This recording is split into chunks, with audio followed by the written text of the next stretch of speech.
देवऋषि नारद का संक्षिप्त परिचय जो है वो अपने सनातन धर्म के शास्त्रों में के अनुसार ब्रह्मा जी को माना गया है। शास्त्रों के अनुसार अपने पूर्व जन्म में एक वे गंधर्व थे। बाद में उनके द्वारा ब्रह्मा जी के समक्ष इसी प्रकार का अशिष्ट आचरण करने पर उनको मानव रूप में जन्म लेना पड़ा और फिर नारद जी ने जो है कठिन तपस्या करके और ब्रह्म ऋषि का स्थान प्राप्त किया और वे ब्रह्मा जी के मानस पुत्र के रूप में जाने जाते हैं। शास्त्रों में उनको भगवान का मन कहा गया है। उन्हें ऋषिराज की भी संज्ञा से अभिहित किया गया है। भूत, वर्तमान और भविष्य तीनों लोगों के ज्ञाता सत्यव्यासी देवऋषि नारद को विष्णु का अवतार तक माना गया है। पुराणों के अनुसार राजा प्रजापति दक्ष ने नारद मुनि को श्राप दिया था कि वह 2 घड़ी से ज्यादा समय तक एक जगह नहीं रुक पाएंगे। इसी श्राप के कारण जो है वे तीनों लोगों में विचरण करते रहते हैं। उनका इसी वजह से जो है वो संचरण का कार्य रहा है। यही कारण है कि वे लोक कल्याण के लिए हमेशा संचित रहे हैं। भगवान विष्णु, शिव, इंद्र आदि से लेकर घोर राक्षस तक भी उनका सम्मान और उन पर विश्वास करते हैं। आमतौर पर उनको चुगलखोर या तोड़ने वाला या गले लगाने वाले के रूप में देखा जाता है, जो कि कतई जो है सही नहीं है। उन्हें उपहास का पात्र या व्यंग्य या हास्य का पात्र बनाया जाता है, जबकि कहीं भी किसी भी शास्त्र में ऐसा नहीं लिखा हुआ। अगर अपन नारद जी का वैदिक और लौकिक साहित्य में उल्लेख देखें तो मैं कुछ संदर्भ देना चाहूंगा कि देव ऋषि नारद जी पौराणिक और ऐतिहासिक ऋषि हैं। ज्ञान के स्वरूप, भक्ति के सागर, दया निधान, सर्व विद्यानिधि, आनंद राशि और विश्व के सहज हितकारी व समस्त गुणों की खान है। सभी युगों, लोकों, शास्त्रों और समाजों में देव ऋषि नारद का प्रवेश है। गोलोक, वैकुंठ, ब्रह्मलोक, स्वर्ग और पाताल लोक में उनकी गति है। संपूर्ण वैदिक साहित्य में देव ऋषि नारद का उल्लेख और भूमिका का वर्णन मिलता है। ऋग्वेद के अष्टमंडल के 13वें सूक्त में देव ऋषि नारद मंत्र दृष्टा के रूप में वर्णित है। वहीं अथर्ववेद में वे अंगिरा ऋषि के उपदेश प्राप्त करते हुए जिज्ञासु के रूप में दर्शनीय है।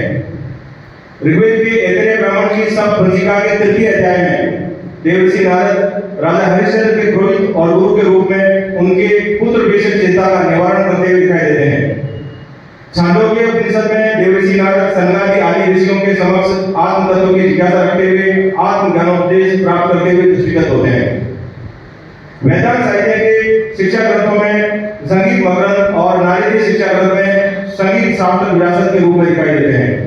तो वहीं कल्प सूत्रों के अंतर्गत धर्म सूत्रों में, नारद सूत्र, भक्ति सूत्र में वे भक्ति का उपदेश देते हुए बताए जाते हैं। इसी प्रकार महाकाव्यों में देखें तो रामायण और महाभारत में देव ऋषि नारद का भी विभिन्न भूमिकाओं में वर्णन आता है।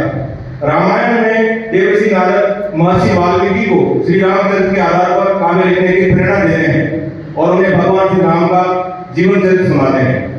महाभारत में देव ऋषि नारद उपदेष्टा, जिज्ञासु, भविष्यवक्ता, त्रिकालदर्शी, पर दुखहर्ता, सर्वज्ञ, संदेशवाहक इत्यादि अनेक रूपों में ज्ञान तत्व दर्शनीय है।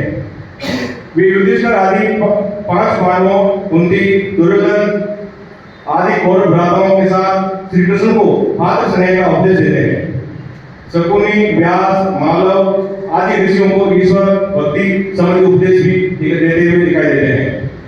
जहां तक पुराणों की बात है तो शैव, वैष्णव और ब्रह्म आदि सभी लगभग पुराणों में देव ऋषि नारद ऋषि गोचर होते हैं। पद्म पुराण में युधिष्ठिर आदि पांडवों को तीर्थ यात्रा का उपदेश देते हैं, तो शिव पुराण में पार्वती को शिव प्राप्ति हेतु तपस्या का उपदेश देते हुए वर्णित है। वहीं श्रीमद् भागवत पुराण में देव ऋषि नारद प्रजताओं को भागवत धर्म का उपदेश देते हुए दर्शनीय है।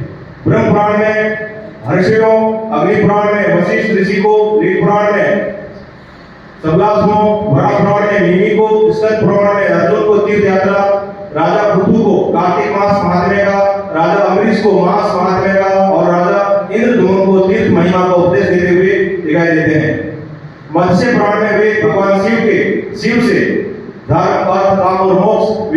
जिज्ञासा करते हैं। तो वहीं भागवत पुराण में देवर्षि नारद ब्रह्मदेव के पास सृष्टि की उत्पत्ति और लय के विषय में प्रश्न पूछते हैं। इस प्रकार संपूर्ण पुराण साहित्य में देवर्षि नारद की जिज्ञासा, उपदेशों और आदि का उल्लेख है। वहीं अगर अपन लौकिक साहित्य की बात करें तो लौकिक साहित्य भी में भी नारद मुनि जो है वो उनका वर्णन द्रष्टव्य है। कालिदास विरचित कुमार संभव में के प्रथम सर्ग में वे श्री पार्वती के विवाह की भविष्यवाणी करते हैं। वहीं महाकवि माघ प्रणीत शिशुपाल वध महाकाव्य के प्रथम सर्ग में वे प्रतिभा संपन्न के रूप में श्री कृष्ण की सभा में प्रकट होकर सभी उपस्थित जनों को आशीर्वादित करते हैं।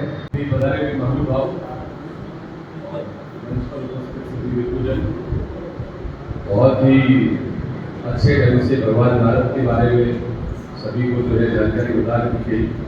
सभी पत्रकार बंधु जो यहाँ पधारे इन सभी का बहुत बहुत धन्यवाद और सभी विद्युजनों का बहुत बहुत धन्यवाद। यहाँ आकर महत्वपूर्ण जानकारी हमारे साथ संदेश बहुत बहुत धन्यवाद।